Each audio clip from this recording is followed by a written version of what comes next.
welcome to News Tonight. I'm Aishwarya Kapoor with you. Well, it is verdict day for 3 northeastern states that went to polls, and the results clearly show that it is another chapter in the story of BJP's triumphant march across the country. While the verdict reiterates the Narendra Modi-led BJP's supremacy in national politics, it also signals the party's unparalleled dominance in the strategically significant northeast. And with a huge win in Tripura, a prospective government in Nagaland, the BJP now has governments in 21 states in the country. And for the Congress, it was a confusion compounded. The party was left clueless and ended putting up no fight in Tripura. The anti-left votes are transferred to the BJP, and in the Nagaland as well, it failed to open its account. Meghalaya is a hung house. Even if the Congress is the single largest party, the field is open for post-poll alliances, and regional parties are the key here.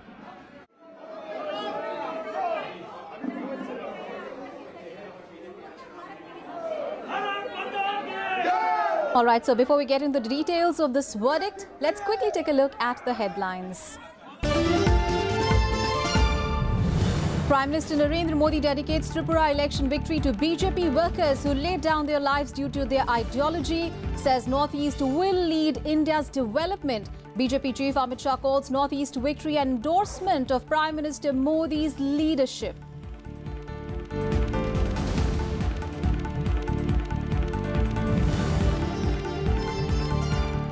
BJP expands footprint in the Northeast, unseats the left-front government in Tripura, comes within striking distance of forming governments in Nagaland and Meghalaya.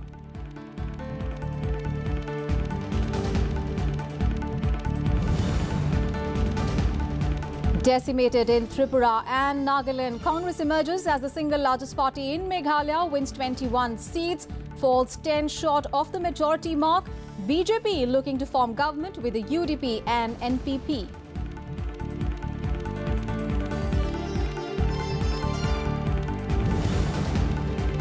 India and Vietnam decide to increase strategic cooperation on the South China Sea issue. Prime Minister Narendra Modi and Vietnamese President Tran Dai Quang hold talks on defense production, gas exploration and civil nuclear energy.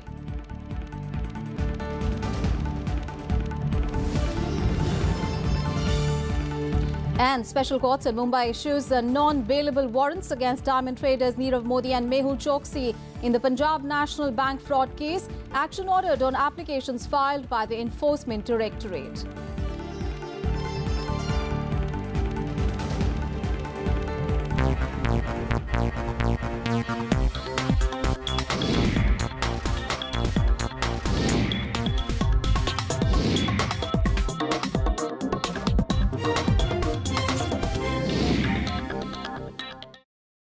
Prime Minister Narendra Modi addressed BJP workers soon after the news of the party's spectacular show in the elections in the 3 northeastern states came in.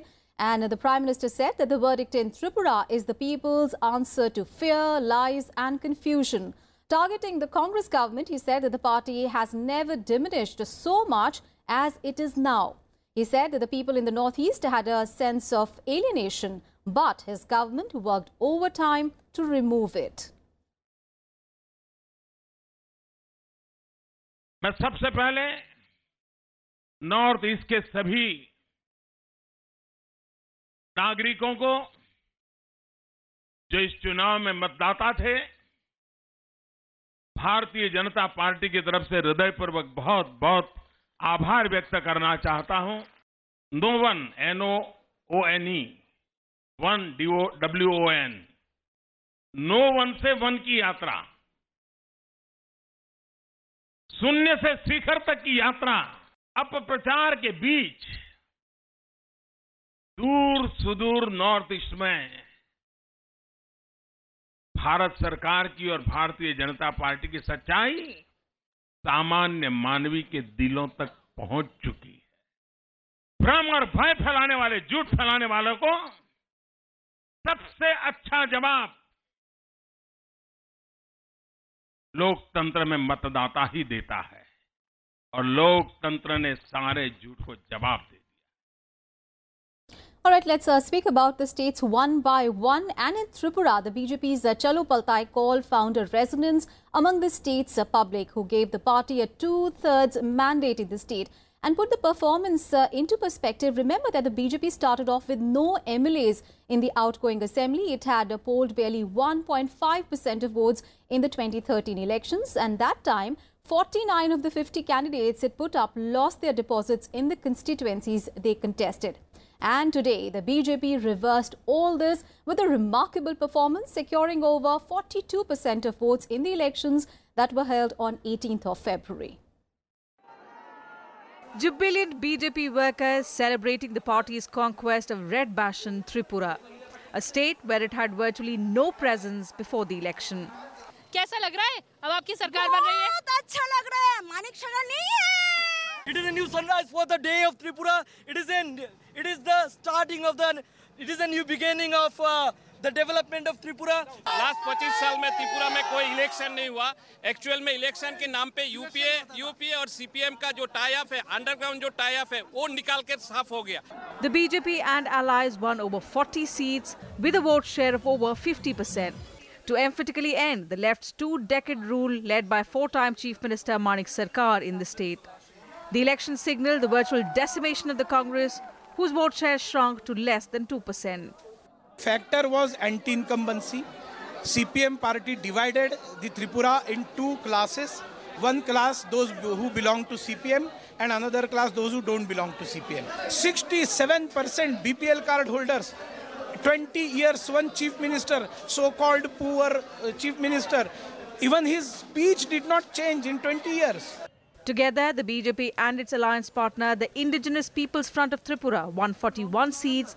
The left front could barely manage 18. It's a historic verdict. और इस verdict के पीछे स्वयं प्रधानमंत्री जी का बहुत मेहनत रही है. पर जनता ने इस राज्य में परिवर्तन को ही चाहा है. जो चलो पलटाए हमारा नारा था, उसी को ही जनता ने स्वीकार किया, ऐसा हमें लगता है.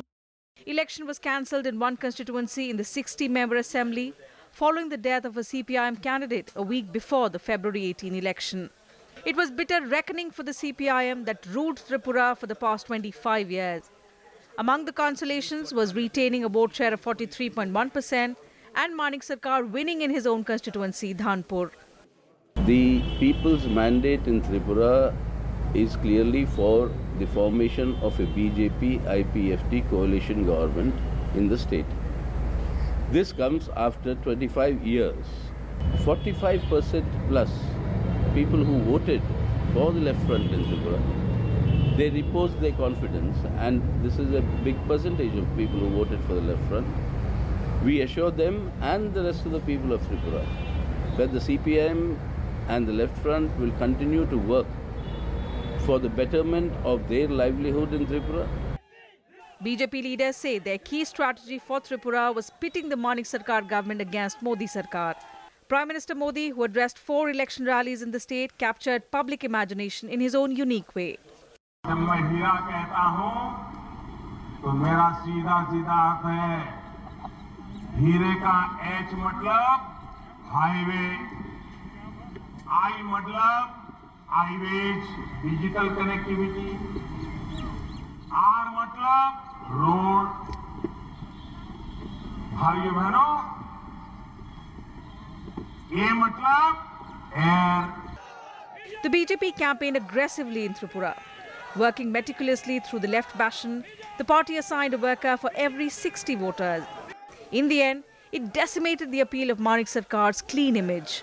The message that went to the public was that he presided over a corrupt government for so many terms. हमारे कार्यकर्ताओं ने त्रिपुरा में बड़े डटकर कम्युनिस्ट हिंसा का सामना किया और कई कार्यकर्ता हमारे शहीद भी हुए, मगर हर बूथ को उन्होंने बुनकर आज ये बहुत बड़ा परिवर्तन किया है. वहां हमारी पार्टी ने नारा दिया था, चलो पलटाई. त्रिपुरा की जनता ने परिवर्तन कर दिया है. त्रिपुरा की जनता ने आज वहां भारतीय जनता पार्टी को पूर्ण बहुमत दिया है. The win in Tripura brought to the fore some of the key faces who were instrumental in ensuring it. These included BJP General Secretary Ram Madhav, party's chief strategist in the Northeast Himanta Biswa Sarma, and BJP Prabhari Sunil Deodhar along with the RSS cadre. Magic has worked yet again as BJP's invincibility at the hustings continues. In the 2013 Tripura Assembly elections, the party had contested 50 seats, out of which on 49 it lost its deposit. And now it has pulverized the impregnable fortress of the left front. The BJP's responsibility is to articulate the social and, most importantly, the economic aspirations of the people of Tripura now. Reporting from Agartala with camera person Jitendra Negi, I'm Kriti Mishra for Rajya Sabha Television. All right, let's understand how big this win is. Aditi Furnace, a political editor with the Business Standard, is now joining us live. Thank you so much, Aditi, for joining us. Well, this is nothing but spectacular really win for the BJP, demolishing the last, left bastion in the country, and from a vote share of 1.5% to close to 42% of the vote share.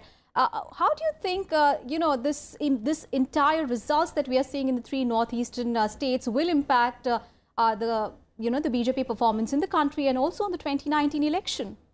Well, I think it's a bit early to say what will happen in the 2019 elections. There's a whole lot of state assembly elections in between. But yes, certainly this is a fantastic performance for the BJP, and I don't know who deserves more credit, the Prime Minister, the party president, or Mr. Ram Madhav, who has really worked hard to cast the BJP's presence all over the Northeast. So that's one part of it. We should not forget that while the BJP has got more than 48%, I think it's 48 or somewhere there, percent of the vote, the turnout in Tripura was almost 90%. So the rest of the 40-odd%, with the Congress being negligible, of course, and the tribal party getting a small percentage of the vote, has gone to the CPM. So the CPM may not have won the seats, but it is there, present in people's heads. Now, how is the BJP going to handle that, and how is the CPM going to respond to this challenge? I think this is the next thing that we have to watch there. Absolutely. I only hope that the clash between the two does not descend into some kind of armed violence in the state, and if that happens, then it will be a very sad day for India's democracy. Absolutely. So we have to see how the CPM really reacts to this. But of course, the left front ousted from power in the state after 25 years by the BJP wave. Aditi, you stay with us. We'll just come back to you. We also need to talk about the other two states as well. And in Nagaland as well, it was again advantage BJP because it is set to win 12 seats out of the 20 seats that it contested, and the Saffron Party is in sight of forming a government in Nagaland. Well, the figure is stark considering the fact that the BJP had won just one seat in 2013 assembly polls, and the BJP-NDPP alliance is now leading in 28 of the 59 assembly seats. The lone independent winning candidate has also pledged his support to the alliance. However, the ruling NPF is emerging as the single largest party. Celebrations in the BJP camp in Kohima.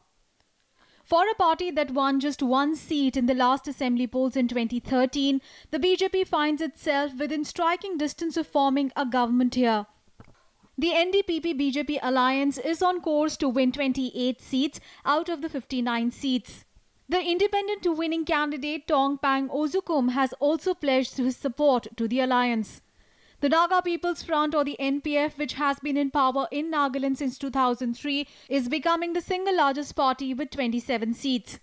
In the last assembly polls in 2013, NPF had won 38 seats.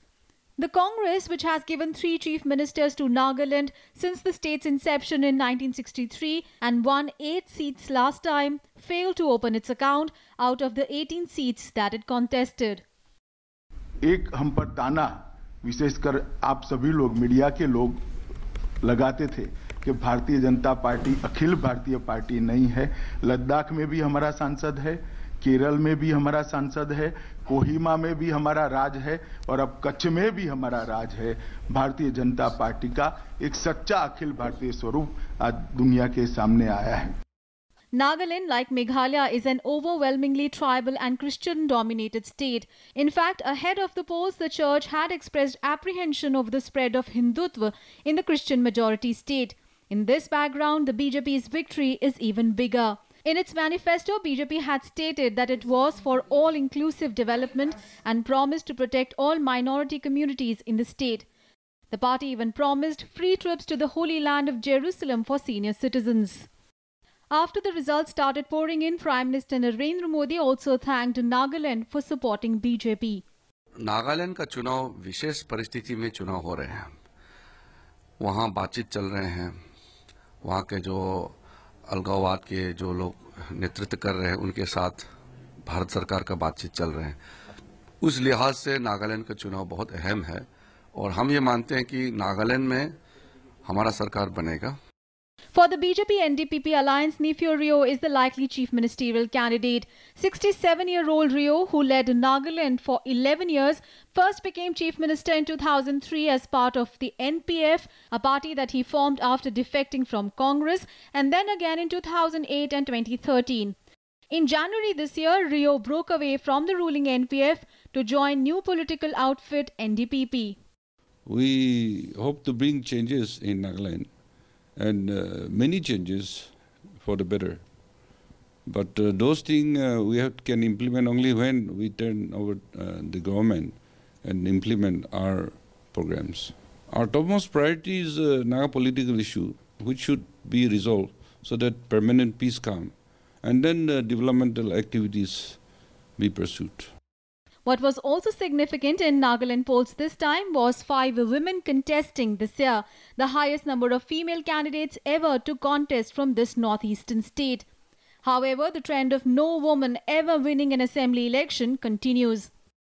The state had last year witnessed large-scale protests opposing women's demand for 33% reservation in urban local body elections. People of Nagaland has voted for the change and also for the stable government and strong opposition. But the BJP has emerged certainly as a big power in Nagaland, which will have the prominent role in the government formation. In Kohima with Raj Thakur, this is Panchanan Mishra for Rajya Sabha TV. All right, let's go back to Aditi Furnace. Aditi, looking at the figures that we are seeing as far as Nagaland is concerned, of course, it is advantage BJP because, coming from 1 seat to now 12 seats. And of course, the alliance close to the numbers adding up to 29. But the NPF is also set to win 27 seats. So how do you look at the prospective government formation in the state here? Well, clearly the BJP is the kingmaker. And whichever grouping it holds the hand of, that grouping will probably come to power. So I'm pretty sure that even as we speak, deals are being made and alliances are being struck. And I think in another couple of days, we'll know exactly what is going on. But Aditi, this, of course, this election is coming in the backdrop of, the Naga Peace Accord, and there was a huge controversy about, there were allegations that the government is not spelling out the details of the accord, and there were political parties who said that they'll not contest the elections. In that background, how do you look at this victory of the BJP? Well, I think the Naga Accord has still not been made public. There are people who have views on it, but it's kind of been put in the back burner, which suggests that young people are possibly no longer that passionately interested in a separate Naga Lim, the greater Nagaland, which will involve redrawing the boundaries of the Northeast. So they want the here and now, they want issues of employment, they want issues of work, education, health to be resolved. So maybe this is a move forward. We don't really know. It's true that the election campaign was unmarred by any very obvious violence, and the turnout was also enormous. So I think these are all good signs, and we must hope for the best. Absolutely, and BJP within the striking distance of forming a government. In fact, the Independent has also pledged support for the BJP-NDPP alliance. You stay with us, Aditi. We'll come back to you. Let's now talk about Meghalaya. Well, the poll results here have thrown open the possibilities of post-poll alliances, as no party has been able to get past the halfway mark for the 59 of the 60 seats that went to polls. Now, while the Congress, that is in the incumbent, has emerged as the largest party, the BJP has been the surprise package, not only opening its account but also registering a significant jump in its vote share. A hung verdict in Meghalaya, where voting took place for 59 of the 60 assembly seats. The Congress, that has been in power in the state since 2009, emerging the single largest party. Its leaders Ahmed Patel and Kamal Nath now working out possible tie-ups with independents to form the government. This also is a quite, I can say it's a big achievement, because if you see properly, most of our senior leader in the Congress also has left the party, and most of them, they are all new candidates also, but we have been doing very well. I'm very confident with the mandate giving to the Congress with the single largest party, number one. Number two is that UDP has been working with us before, and I'm sure that let them have a meeting first. We are on the job. Definitely the regional parties will be the key players on this. We'll see. The party falling short of the halfway mark. In second position is the National People's Party of Conrad Sangma, son of former Lok Sabha Speaker P.A. Sangma. The BJP has been the big surprise package of the polls in the state. From 0 seats in 2013, the party now has a few seats in its kitty. Prime Minister Modi thanking the people of the state for the support, stating the welfare of Meghalaya is of utmost importance. The NPP is confident it will form the next government. The BJP rushed Himanta Biswa Sarma, Assam's minister and convener of the Northeast Democratic Alliance, or NEDA, founded by the BJP in 2016, to Meghalaya. He will hold talks with smaller parties and independents. और मेघालय इस समय एक divided house की तरफ जा रहा है. आगे कैसे परिस्थिति बनेगी और किस प्रकार का गठबंधन के चलते उस राज्य में भी एक गैर कांग्रेसी सरकार बनाना संभव होगा, इस दिशा में हमारा प्रयास रहेगा. The NPP is the BJP's partner in the Northeast Democratic Alliance, but the two parties fought the polls independently in Meghalaya. But it is the smaller parties who now hold the key to power in the state. The regional alliance of the United Democratic Party, Hill State People's Democratic Party and Garo National Council are also gung-ho about their electoral victory. The HSPDP and the UDP had forged a pre-poll alliance in 36 seats in Khasi and Jaintia Hills, while the UDP had tied up with the Garo National Council for 24 seats in the Garo Hills. The changing trend visible in the comparative vote shares in 2013 and 2018. The Congress that had a vote share of 34.8% in 2013, this time around sliding to 28.5%. The BJP that had a vote share of 1.27% in the state during the last polls, now seeing a significant jump, bagging 9.6%. The NPP that had a vote share of 8.81% the last time has taken a giant leap to 20.6%. The alliance parties UDP, HSPDP and GNC clocking 18.3% among them this time. The electorates of Meghalaya have not posed their confidence in one political party. Now, the governor has to decide whether to call the single largest party or to call any post-poll alliance. There is no set rule in this kind of situation. So, all the eyes now are on the governor house. In Shillong with camera person Saroj Ravin Singh Shoran, Rajya Sabha TV. All right, BJP not only opening its account, but also there's a significant jump in its vote share. But of course, it is a hung assembly, so all eyes are going to be on the regional players and the independents. Well, thank you so much, Aditi, for having joined us this evening and sharing your perspective on the verdict that emerged this evening. Thank you so much.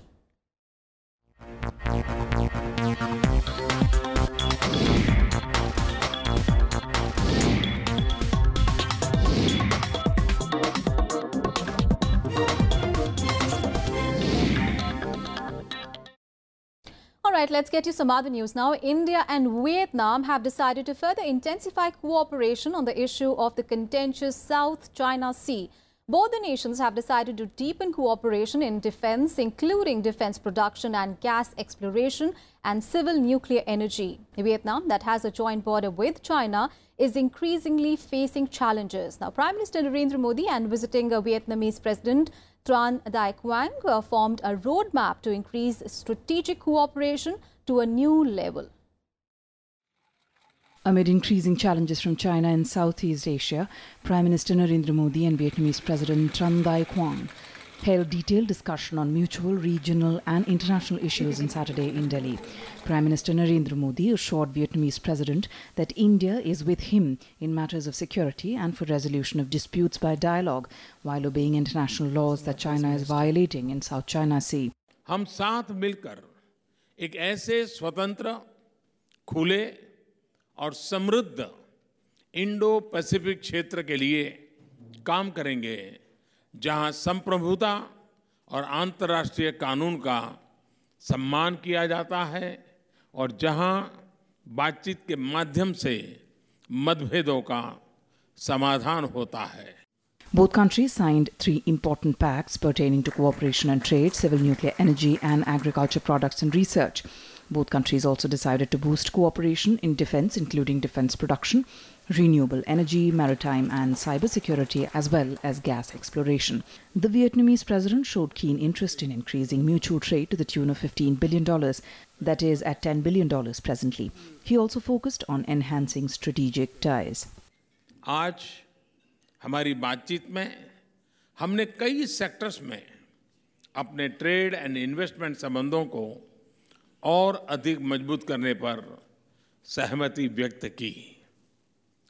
इनमें renewable energy, agriculture और agro products, textile और oil and gas जैसे sectors शामिल हैं. Both sides also agreed to work closely to address the regional security challenges, including maritime security and cyber security. Earlier, the Vietnamese president was accorded a ceremonial reception at the Rashtrapati Bhavan. He also paid homage at Rajghat. The Vietnamese president also met External Affairs Minister Sushma Swaraj and Lok Sabha Speaker Sumitra Mahajan. Making a statement by both the leaders about South China Sea is a clear message to China and also realize that India and Vietnam are partnering in the region for justice and freedom of navigation. It will be interesting to see that how China reacts to it. Akhilesh Suman for Rajya Sabha Television with camera person D.K. Pandey in Delhi. And now an update on the PNB fraud case. In a special court in Mumbai on Saturday issued non-bailable warrants against Nirav Modi and Mehul Choksi in the Punjab National Bank fraud case. The court set up under the Prevention of Money Laundering Act issued the non-bailable warrants on application filed by the Enforcement Directorate. The ED had earlier issued summons to Modi and Choksi, both key accused in the fraud cases, asking them to appear before the central agency. The 2 diamond traders who are said to have left the country had failed to appear before the ED, prompting it to move the PMLA court for the issuance of non-bailable warrants against them. It is noteworthy that lookout notices have already been issued against the duo. On to some other news. Vice President M. Venkaiah Naidu has said that yoga should become a part and parcel of our daily routine to combat modern-day health problems. Addressing the gathering after inaugurating the International Yoga Festival in Rishikesh, the Vice President said that yoga is a holistic approach to well-being which has physical, emotional and spiritual dimensions.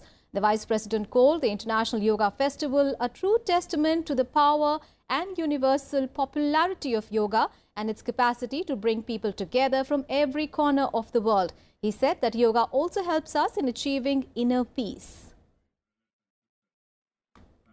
Yoga should become part and parcel of our daily routine to combat the modern day health problems, both physical and mental.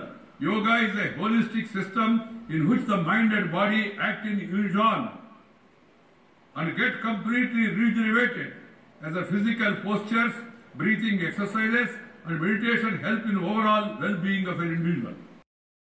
And that's it from me and the entire News Tonight team at the moment. Thanks for watching. Good night.